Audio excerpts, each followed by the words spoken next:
Welcome, everybody, to another edition of Pride and Passion Baseball Talk. Today, we give honor, homage, give all credit where credit is due uh, to Vincent Edward Scully. Vince Scully, we thank you. We'll talk more about it as we go on to the show. Um, Stay tuned to story time tonight as I give pay my respect, pay my honor. I pay, why we do what we do, why do we do these podcasts, why do we talk about baseball, why do we do, you know it didn't necessarily start with Vince Scully, but he sure paved the way for, if not all of us, many of us. It's crazy, and I love it. I want to make sure I get everything going here, get the viewers going. I appreciate it. What's going on, Tito, everybody that's watching? Thank you, thank you, thank you. And above all, share. Okay, share. We want you guys to share this. If you're not watching this live, I want you guys to just continue to share. Watch us later, but stay tuned at the end of the show as I let you know the man that Vince Scully was and uh, how he was always up for that moment. So his voice resonates throughout sports, but mainly baseball. There's a lot of things you guys don't know about Vince Scully. And I'll talk about it throughout the show mainly. Like I said, he called a few Masters, NFC Championship games, football, basketball, obviously baseball. But this was a crazy week of baseball. Very crazy week. Those of you who don't know, this was the trade deadline. Trade deadline is usually on a Thursday. Today was on Tuesday. It should have been last Thursday, but because of the season starting late, Gary Toilet says we can't share it for some reason. Go on my page if you have to. Go on my page. I shared it. Go to the producers page, Jimmy Bilbo. But yeah, just share. Just share, talk about it, share it later. I wanted to go one direction with the trade deadline. Obviously, start off because it started last week for some teams. And but obviously, and I'm gonna throw this question out there for you. If somebody could just type it in and I'll answer it later. One team was not involved in the trade deadline. Which team was that? And it's just a fun humor type of question. I get that. But yeah, maybe somebody can answer that for me. But all of the drama, all of the talk, all eyes, okay, all eyes are on San Diego. The San Diego Padres. Man, let me widen on my screen here, make sure we're good to go. All eyes are on San Diego, and that we haven't seen this much hype on San Diego since the '98 World Series. Since Tony Gwynn retired, San Diego has not had any hype when it comes to baseball. They made a couple splashes here and there. They've known to spend money, but this GM has spent the last 3-4 years getting the San Diego Padres into a baseball town. And I'm telling you right now, they have made it into a baseball town. And if San Diego doesn't win it this year or next, this trade will go down as one of the biggest disappointments in the history of baseball. Where, of course, it was surrounded by Juan Soto, 23-year-old phenom. And we don't throw that word around too often. We don't. But he is a phenom. But prior to even Soto being traded, the Milwaukee Brewers traded the nationally leading, reigning best closer in the game, Josh Hader, prior to that trade to the Padres. So as you can see, the Padres are making all types of noise, and this trade didn't come easily. Washington Nationals tried to sign Juan Soto long term, and I want to fiddle with some numbers here, and these are all facts. Last season, the Nats offered Juan Soto 13-year, $350 million. To a peon like me, I would sign on the dot. And I get it. Everybody wants to get paid what their value is. I get it. I do. He rejected it. No, thank you. Thank you, come again, as they say. And Juan Soto got offered this year, 15-year, $440 million contract. Now, for those of you that want to say he is insane, he's betting on himself. Again, he's 23 years old. No 23-year-old in history is going to go through this or has gone through this. I'm pretty sure that we'll have more in the future, but has gone through this. Not A-Rod, who did sign that 10-year, $250 million contract, is a little bit older when he did that. We're talking about a 23-year-old phenom who's still under team control. Now, mind you, I need you guys to realize what I just said to you guys. Team control, which means he has to go through arbitration these next 2 years if a contract is not, or contract extension is not signed. He can't leave. He can't say, I'm not going to play. He can't say, I want to go elsewhere. He can say it, but the team controls what happens to Juan Soto. Now, he's playing this year on a 1-year, $17 million contract. That was done through arbitration. Okay. I get confused because as a baseball fanatic, I'm not just a fan, I'm a fanatic. I don't understand how a team like the Yankees, and I don't want to make this broadcast about that, offer Aaron Judge $19 million and he wants 21 and had to settle for 20. Like, I get it, it's a business. And $1 million to a business that of billionaires may not mean much, but it's all about setting the tone. So as a player, I understand that he'll turn down $350 million. He'll turn down $440 million. I don't know what the next number is going to be. I think he's waiting till Aaron Judge signs his before Juan Soto says, I want that one. So Mike Trout is the standard, right? I think he did 15, 400 mil, something like that, 420 million. And with Mike Trout's back problem, I don't see him living out his legacy on the baseball diamond, unfortunately. I hope he recoups quickly, but they said it's a rare back condition. So Mike Trout, I know I'm hoping I'm not all over the place here. I'm trying to get you guys to focus on the equivalency of Juan Soto, money, talent. So we're comparing him to the Trouts, Aaron Judge of the world. So just so you guys know, that's how big this is going to be. Now, back to the trade deadline. The Padres gave up the farm. Okay, when I mean the farm, obviously, I mean that tongue-in-cheek, pun intended. The farm system was traded for Juan Soto.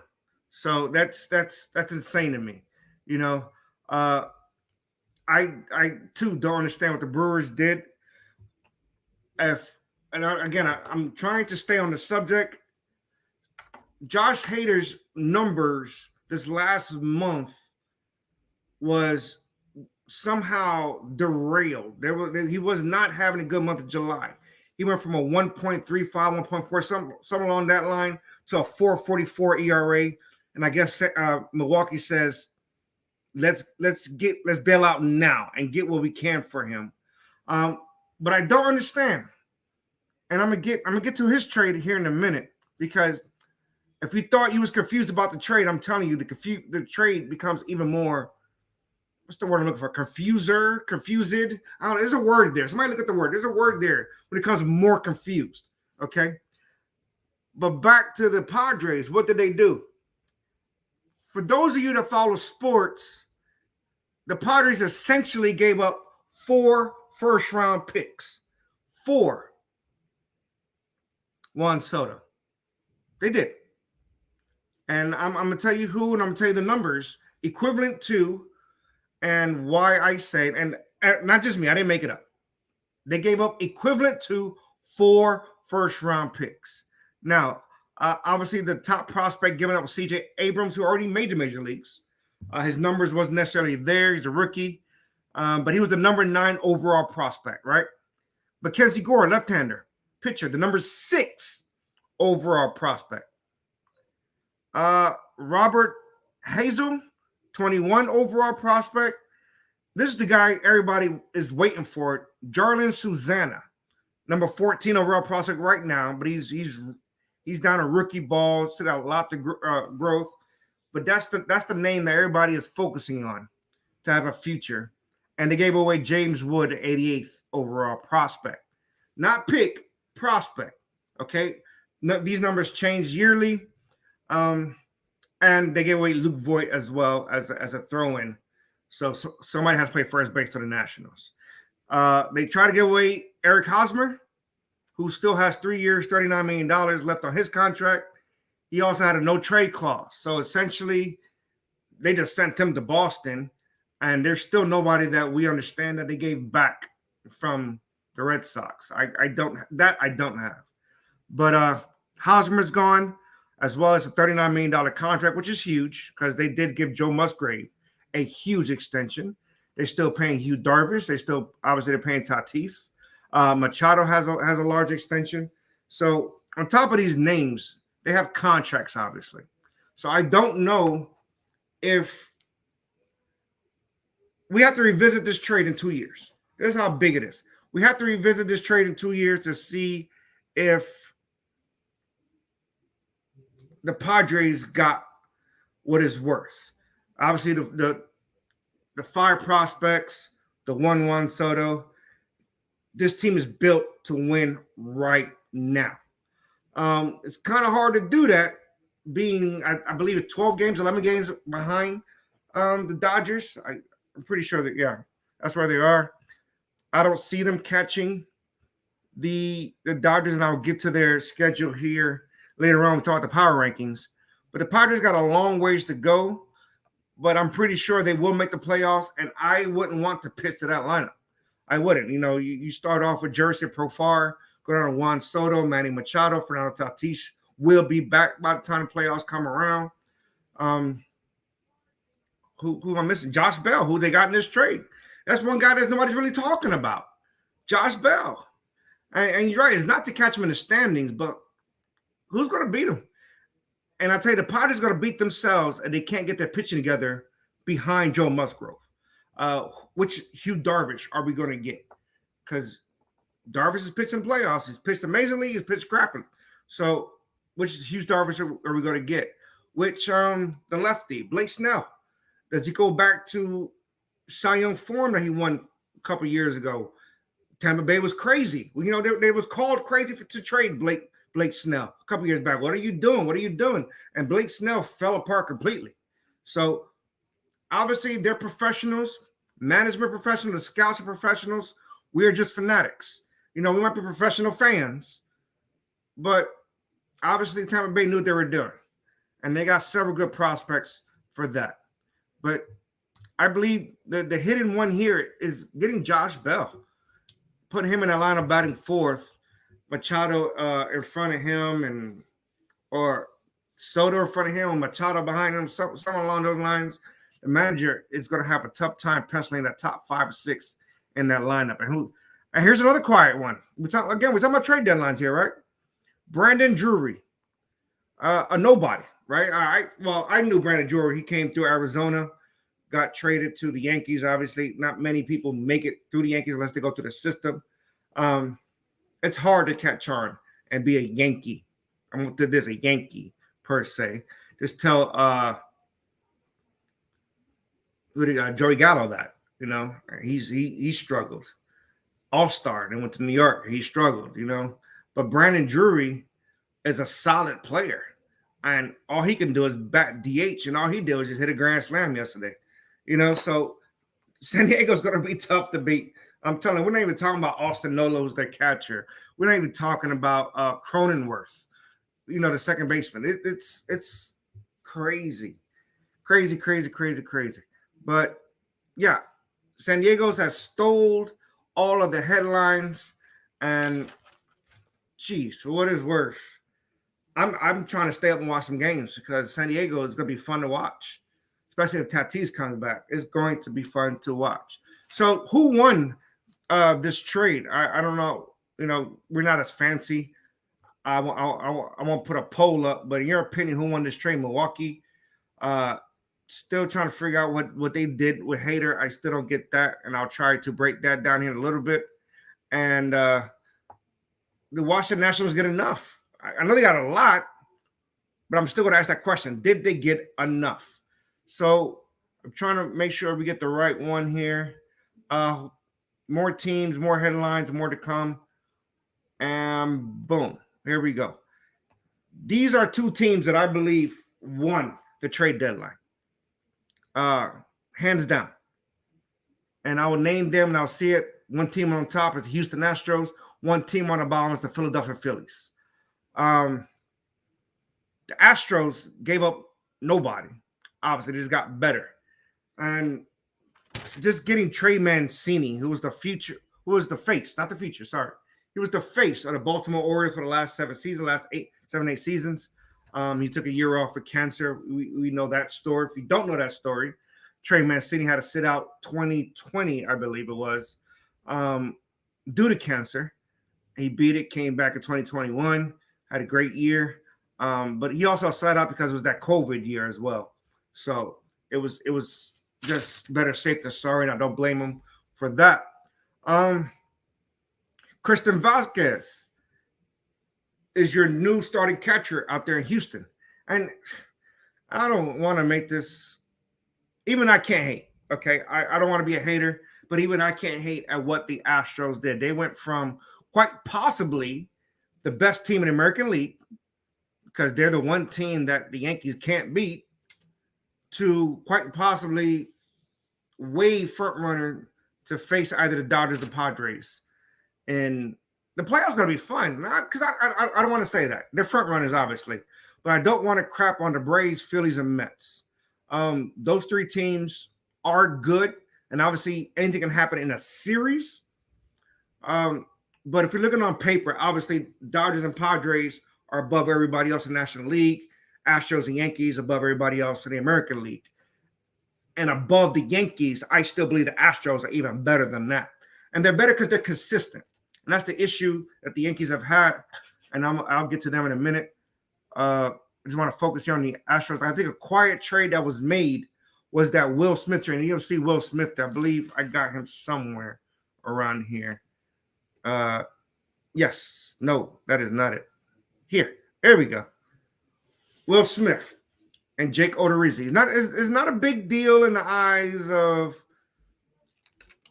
major media or even, but it's a big deal when we're talking about fans of those teams. The Braves, I totally agree. Will Smith dropped down. He had a great last year. Helped the Braves win the championship. Definitely a big part of it. But he was going down the rung of from the holder per se, the 7th inning guy, to just middle relief, the 5-6 inning guy. You know, he was no longer the lefty specialist. They expect all lefties to be the lefty specialist. Will Smith was not that. So maybe going to Houston is a big deal. But I don't believe Jake Odorizzi is that guy to help Atlanta in the playoffs, if that makes sense. I think it's one of those games that if Atlanta gets down 6-0, 6-2 early in the game, they put Odorizzi to pitch 5 innings as a relief, so to save the bullpen. That's where Odorizzi is right now.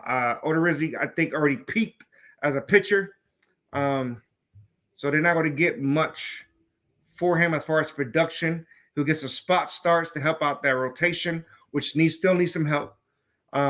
We got the top two, obviously, in Fried and the mustache guy, Matzek. Somebody help me out there. I just know the mustache rookie. But and I will get to Raisel Iglesias here in a second. But let me focus on who won trade day. And the second team here is the Philadelphia Phillies.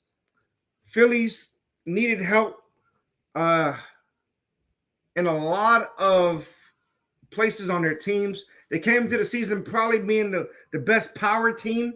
And Kyle Schwarber has proven that. Bryce Harper obviously is hurt. But when he's in the lineup, proves that power is there. Rhys Hoskins proved that the power is there. Max Castellanos proves that the power is there.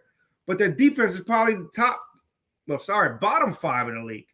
So they picked up, what did they do? They picked up Brandon Marsh. Brandon Marsh is quite possibly a Golden Glove outfielder. You won't know it by his stick, but you don't win Golden Gloves by hitting. Okay, it's either one or the other. So the Phillies know they're in the playoff race, and they are right now. They're tied for that last wild card spot with St. Louis. So they said we need defensive efficiency. They pick up Marsh, the center fielder. They re-pick up or retrade for or re-sign David Robinson, who always had that potential to do great things, be that closer, did great in New York, and moved on, got a big contract in Philadelphia, got let go, went to Chicago, now is back in Philadelphia. I said it on one breath, and that was a lot. I get it. But Dave Robinson was a huge pickup. Throw him in there with Jules Familia and Corey Knebel, and you got an outstanding bullpen, in my opinion. And a huge pickup right here is Noah Syndergaard. Why? Because he doesn't have to be the ace. He doesn't have to be Noah Syndergaard of years ago. He was having kind of a tough year in Anaheim, but who hasn't? Outside of Shohei Ohtani, nobody's performed in Anaheim. There's something about that second city in LA that struggles for some reason. And so he gets moved over to Philadelphia, which is, I believe, outstanding for Philly. So these two teams have won the trade deadline. Not only these two, I'm gonna continue here. They got A's. Here, I'm gonna give a B plus to the Minnesota Twins. Quietly, very quietly, picked up these three guys. Tyler Mahle probably has one of the best years as far as quality starts and efficiency that you will see going forward, or he has this season from the Cincinnati Reds. Yeah, you say Cincinnati sucks. But just like Jacob deGrom pitching for the Mets, if your team doesn't score, you can be good all you want. It's not gonna have a great outcome. And the Twins are going for it.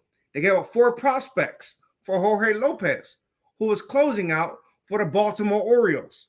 Now, years ago, you'll say, hey, you get a guy from Baltimore, you'd be like, why? But this year, the above 500 Baltimore Orioles, you get guys from there, you're going places. Guys like Trey Mancini, guys like Jorge Lopez. I'm not surprised, but Baltimore got a lot of prospects. They are still 3.5 games from the wild card, so I don't know why they were selling, but they're focusing on next year, and I'm giving them that. They got the general manager already said they're going after free agents. They will try to mix and match their team. And me personally, I don't know why they traded Jorge Lopez, but Minnesota gave them 4 prospects, 4 minor leaguers for Jorge Lopez. So you slide him in the Twins bullpen, and again, you're doing great things. Michael Fulmer, who used to be a shutdown starter. Okay, shutdown is a lot. I get that. We're talking about Detroit, came from Detroit. Consistent, which is good in Detroit. If you want consistency, because you know how to get. You don't put Detroit and consistency in the same sentence. You just don't. Sorry, Marquise Persons. You just don't. But Fulmer has rededicated himself in the bullpen. So they did pick up 2 bullpen arms to a team that leads the American League Central. So the Central is tough. For those of you who don't know, the Central is tough. I'm trying to pick it up. This show today should have been like 3 hours long. I'm telling you, a lot has happened these last couple of days. This from last Thursday to Tuesday, a lot has happened in Major League Baseball. I don't want to waste your time. I'm gonna continue moving forward. I'm gonna go back to this slide here, and I'm gonna tell you, gone Will Smith, enter Raisel Iglesias.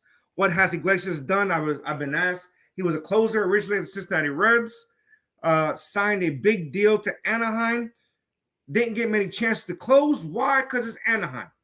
Unfortunately, and for some reason, Anaheim, they look good in the uniform. I love the color red. And for some reason, they get to playing and they just fall apart. If there's a team that needs to move for some reason, to me, it's the Anaheim Angels of Los Angeles. I think that's what they're called, right? Yeah. Okay. So I root for Anaheim secretly for years because I'm a Mike Trout fan.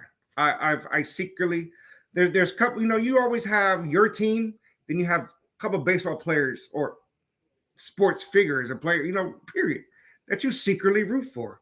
And this is not fantasy related. Well, it might be because Trout's from New Jersey, like I am.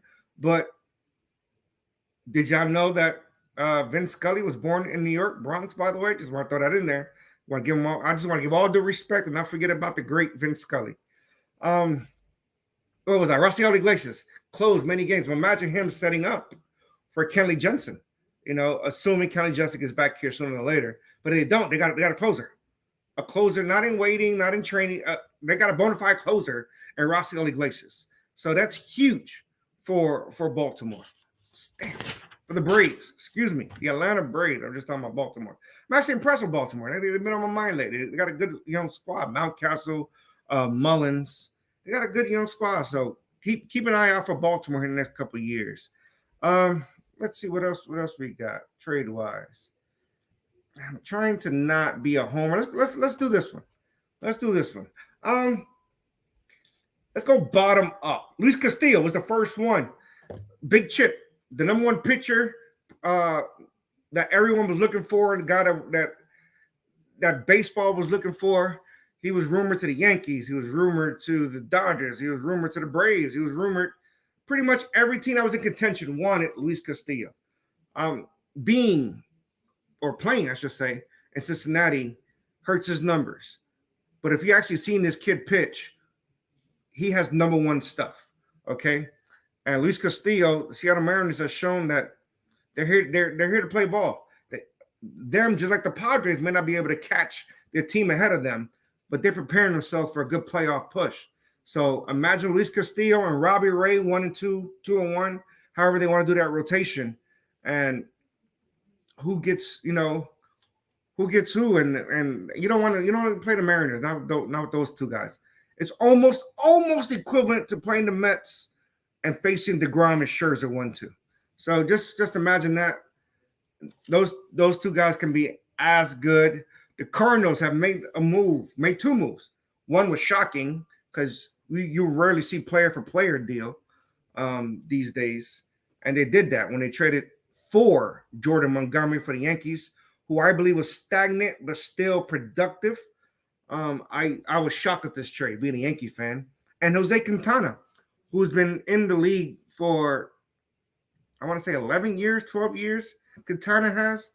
I got it written down somewhere. I'll get to that. It's crazy. I got pages and pages and pages of notes. I'm preparing for the show for days, and I don't think I've used these notes. I don't think I'm looking around, but I'm hitting them. I'm hitting these points, though, and that's all that matters.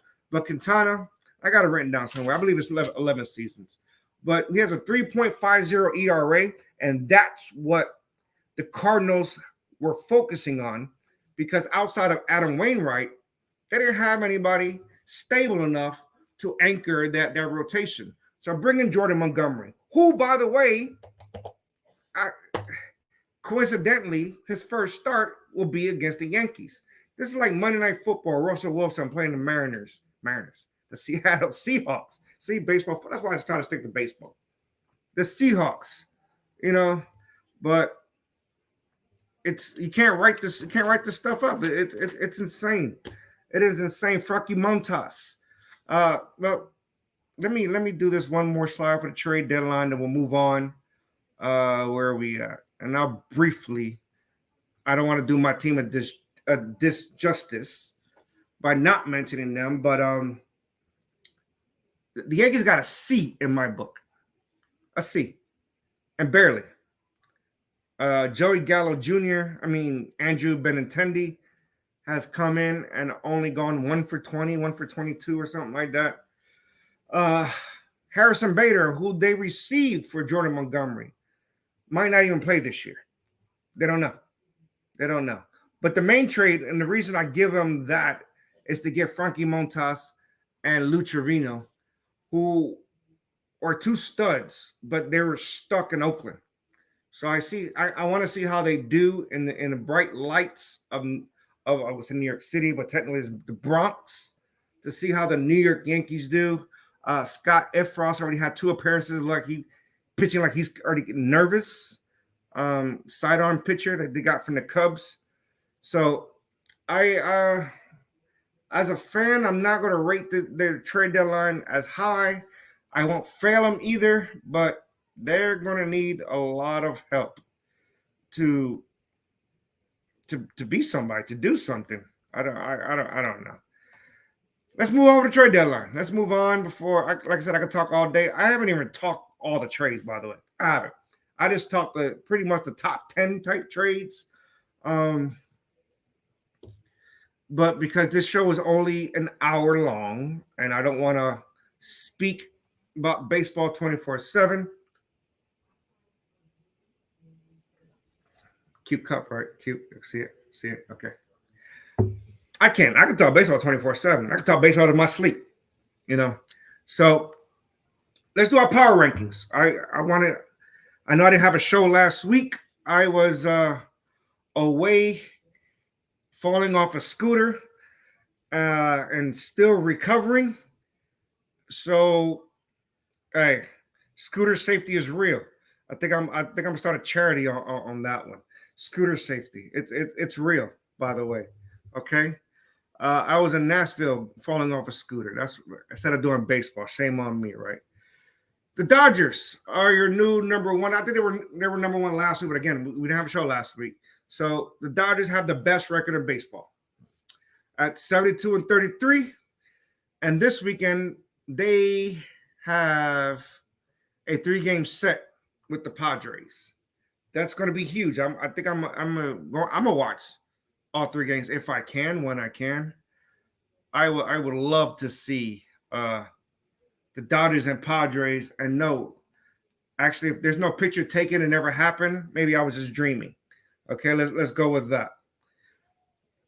Kershaw today hurt his back. Obviously, Kershaw has a back of a 52-year-old because every season is always Kershaw's bad back. Again, out. He was pulled out of his start today with a lower bad back. But good news, Chris Taylor comes back this weekend from a fractured foot. So that helps the Dodgers offense. I'm actually disappointed because, when we mention the Dodgers, we always say they're going to go all out for a championship. They're going to make this trade. They didn't make any trades. They didn't make any major trades, I should say. Okay, so I was actually shocked that the Dodgers just stood still. I guess they're just buying into what they got. There's nothing wrong with that. So go Dodgers if you're a Dodgers fan from New Orleans or whatever, wherever you're from. Whatever. Yankees are sitting at 2, and I don't think, my opinion, they should be at 2. 70-36 leads the American League. You can't be the best team in baseball with a 13-13 July. You can't. The only thing that's saving them is their hot start at the beginning of this year. But when you go 500 to end the month of July, nobody's scared of you anymore. Everybody knows how to pitch. Everybody knows if you walk Judge every other time, you can beat the Yankees. The starters are still decent. I'm still to today not understanding why they traded Jordan Montgomery when they just put Luis Severino on a 60-day DL prior to that trade.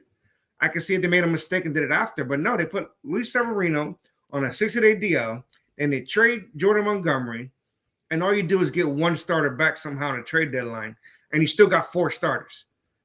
Who's your 5th starter, Yankees? I'm confused here. Minor league starters are not ready.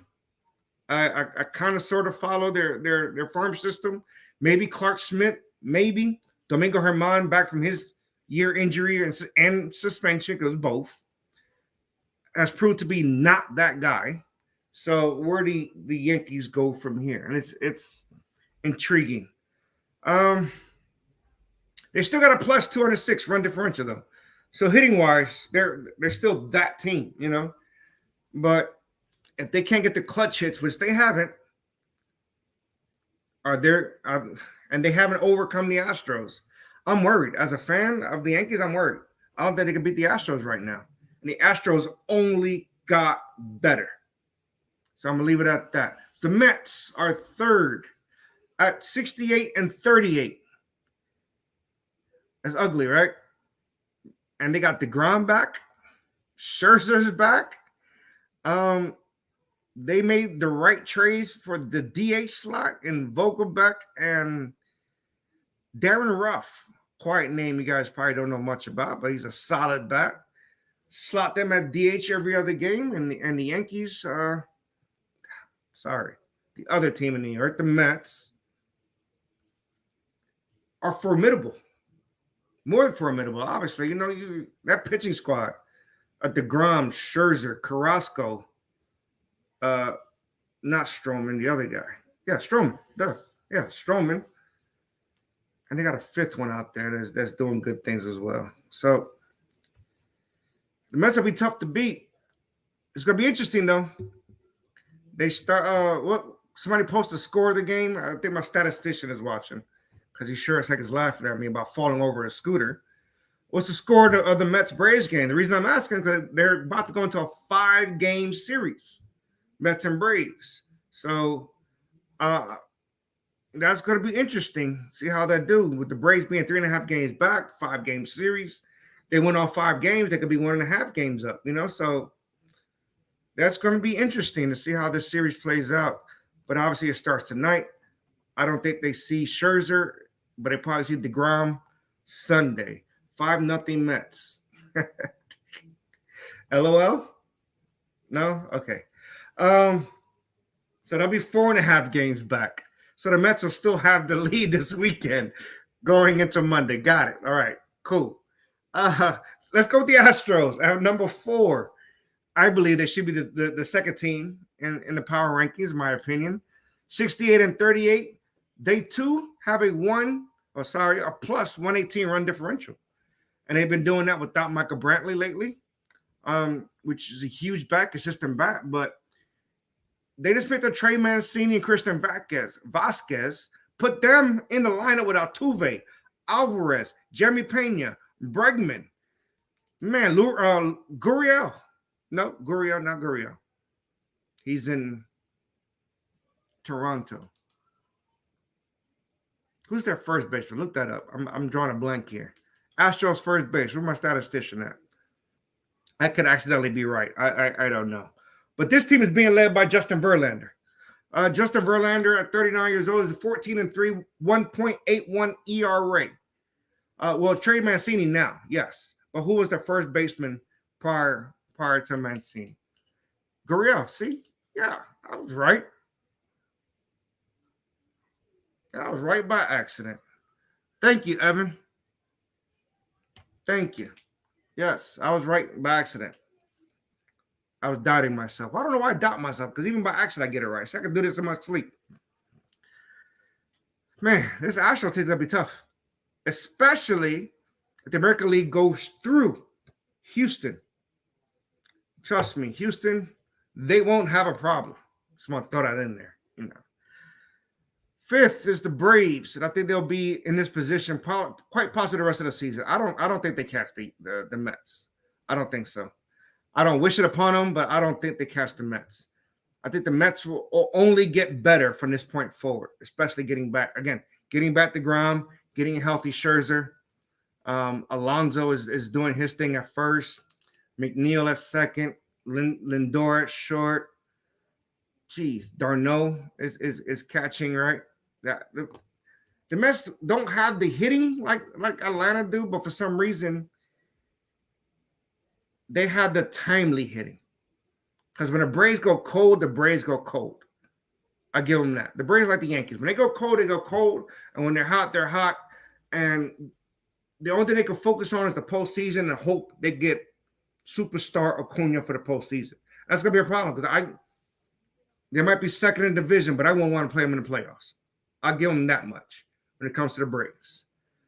Where we at? The Blue Jays, quite possibly the hottest team in baseball.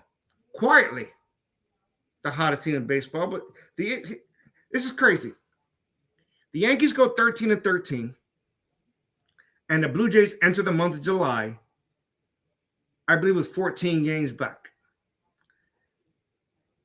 At this point, they're still 11.5 games back. That's crazy. That's how good the Yankees are or were. And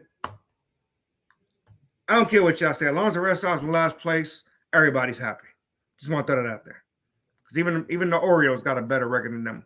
And I mentioned the Orioles a lot more in this segment than I have in that team in Boston. But like I said, the Braves got that five game series with the Mets. The Blue Jays picked up quietly, quite possibly, the best hitter available and top 10 in the league with Whit Merrifield. Whit Merrifield, it was a quiet pickup. Here's a little bit of drama, and I'm gonna move on. Whit Merrifield did not go to Toronto because he was unvaccinated, right? So when the Royals went up there, Whit Merrifield says, "Why get vaccinated when it doesn't stop you from getting COVID?"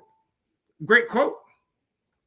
But you're a ball player who can't enter the country of Canada unless you get vaccinated.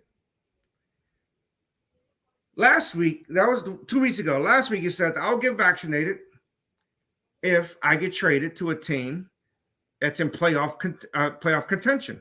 He didn't necessarily mean the Blue Jays, but he said if he's in playoff contention, he will get vaccinated because he doesn't want to miss the playoffs in Toronto. Let's fast forward to Tuesday.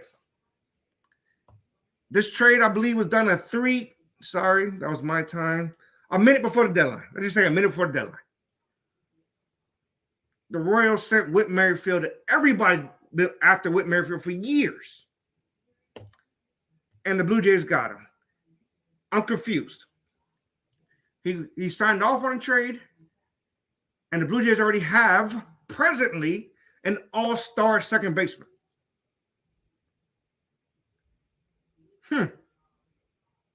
Santiago Espinal started in the All-Star this year. So obviously, what do you do with Whit Merrifield? You can't bench him. Obviously, his bat is, he can hit just as good as anybody else. He might be training for a second position. I think probably slide him in the outfield. I don't know.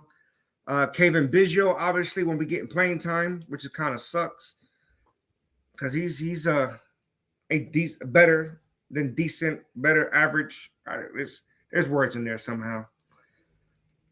Yeah, that's gonna be interesting to see. The Blue Jays are gonna be interesting in the coming in the playoffs as well.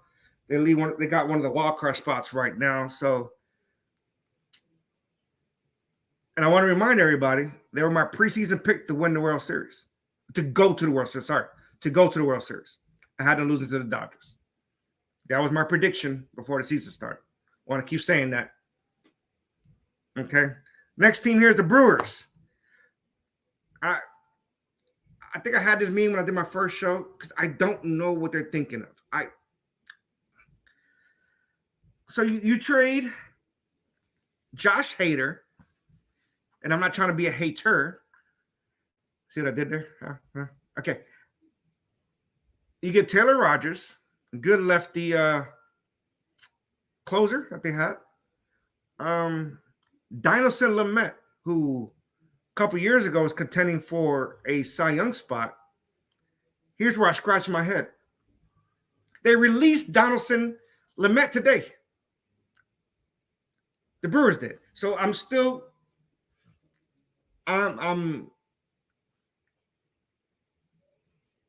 at a loss of words here. It's usually not easy for me to be at a loss of words. I'm not understanding what the Brewers are thinking. Right now, they're only a half a games ahead of the Cardinals.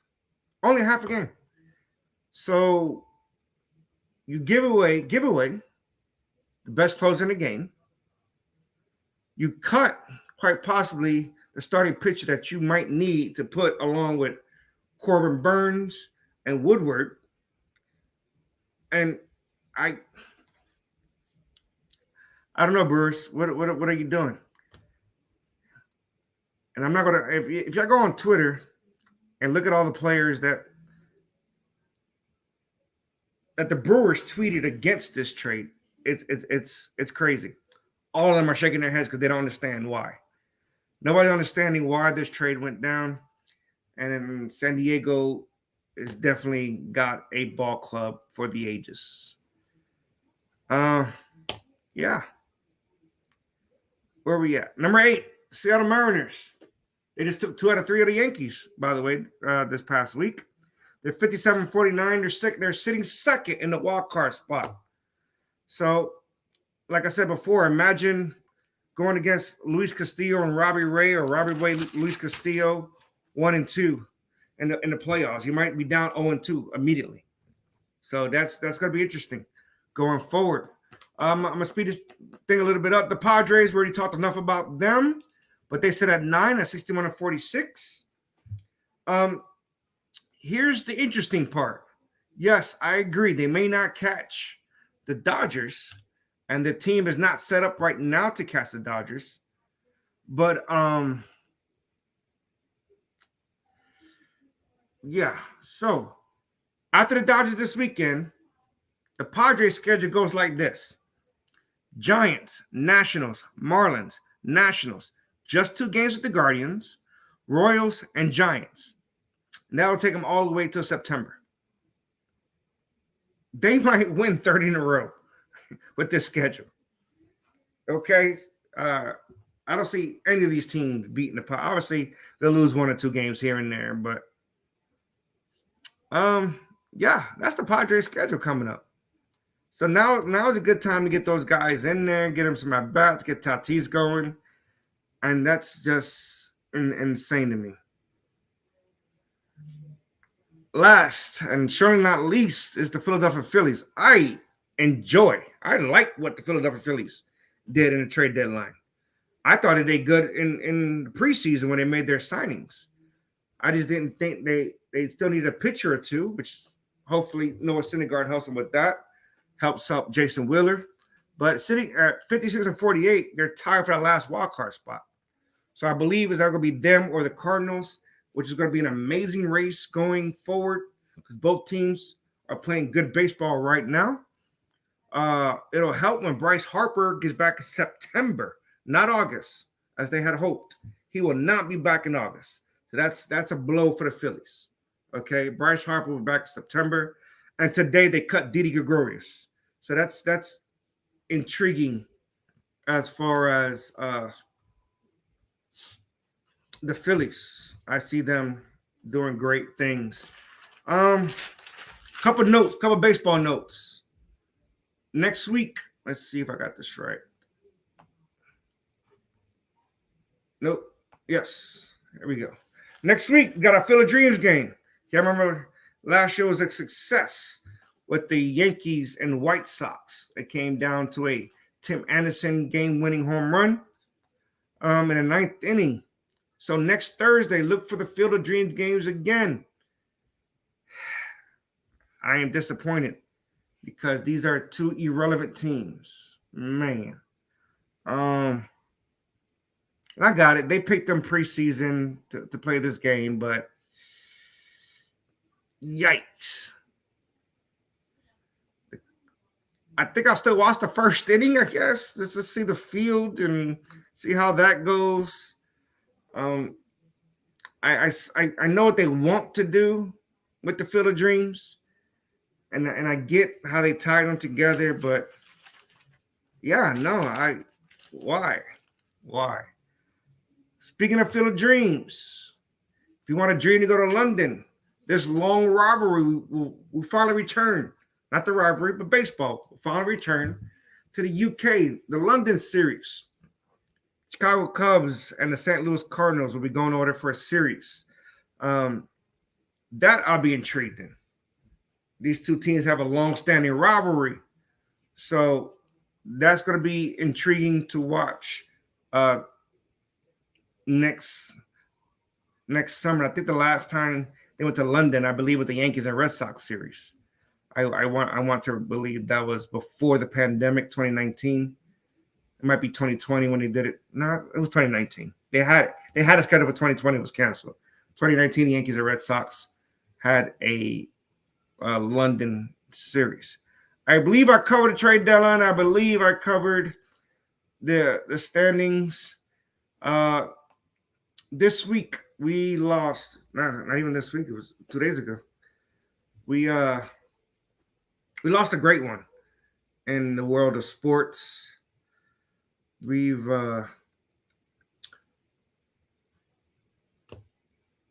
broadcasting will never be the same without Vince Scully. And last time we heard his voice was October 2nd, 2016, when he called the Giants and Dodgers game. That same game, the Giants, San Francisco Giants, clinched the a wild card spot. And that was the last time we've heard on broadcast anyway the voice of Vincent Edward Scully. But Vince Scully, quick history lesson here. He was born in the Bronx. He grew up in the Bronx. He went to Fordham University in New York.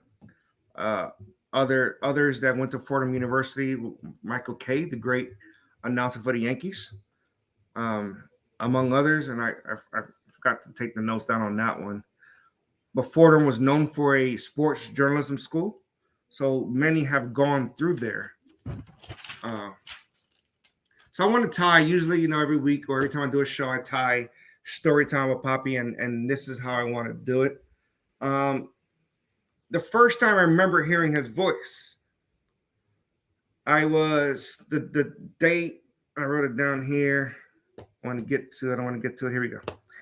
The day is October 5th, 1986. Not many of you was born. Not many of you was following sports. I was only 7 years old. I was in Puerto Rico. I was living in Puerto Rico at that time. I'm not just a New York Greek, as many of you like to believe. I actually lived in the island. And I remember hearing his voice for the first time, to my memory, of course, the 1986 World Series. And what great call comes to mind when you hear the 1986 World Series? Yes, and this brings me great joy. Was the ball rolling through Bill Buckner's legs? So now that I think about it, I didn't think about tying my story time to a Red Sox fail, but I kind of did. Thank you, Mr. Vince Scully. That's a double enjoyment. It was a pleasure hearing you that day. It was a pleasure. The Red Sox losing Game 6 and eventually losing Game 7, making the New York Mets the World Series champion that year. But I want to go through a couple of monumental calls that you guys probably didn't know that Vince Scully was a part of. I'm gonna try to keep it in order here. Let's go with the 1956 World Series, Game 1. Don Larson pitched a perfect game in the World Series, the Yankees. That was important because it was the Brooklyn Dodgers, and Vince Scully was the voice of the Brooklyn Dodgers, who eventually moved to Los Angeles, and Vince Scully went with them. Crazy enough. When do you ever take an announcer with you? And he did, especially in the 50s. So, just a fun fact here. Vince Scully, there's 23. Okay, how can I tie this into baseball? Well, with baseball. There has been 23 perfect games in the history of baseball, right? Vince Scully has called 3 of them. That's how monumental or parts that this guy has been. He's called the Don Larson in 56 World Series, Sandy Koufax in the 65 season, and Dennis Martinez all the way in 1991 with the Montreal Expos. That's not a city you hear much about, kind of baseball, right? Montreal Expos.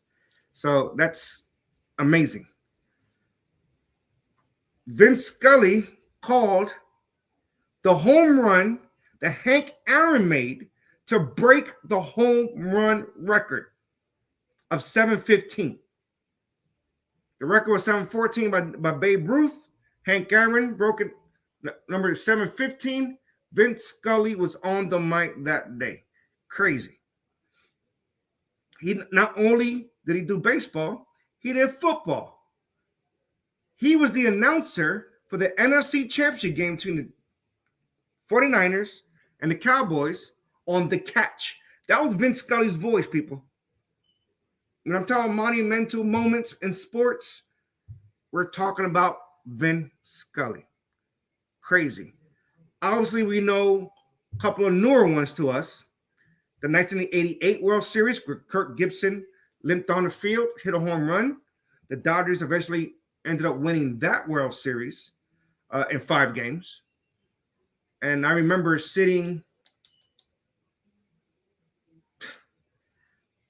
without telling my business, I was with my mother sitting at a bar in 1988 when I was only 9 years old. Yeah, you guys put that together. And I watched that live. And I remember, like, wow, that moment to me stood out as a baseball fan. I got put in the corner with a TV. I'm minding my business. I was watching baseball, listening to Vin Scully. 1988. That's crazy. 1973, he called Joe Carter, beating the Philadelphia Phillies, Game 6, game-winning home run. Again, that was Vin Scully. That's crazy. And he finally,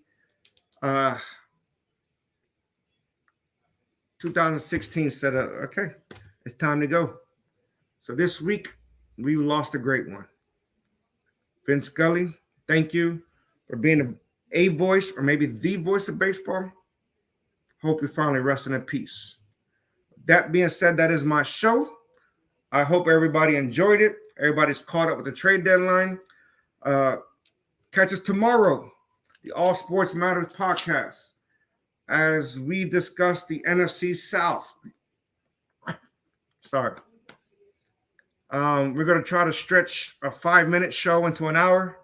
There's not much to talk about there, but we're going to do it. And we will also honor the late, great Bill Russell.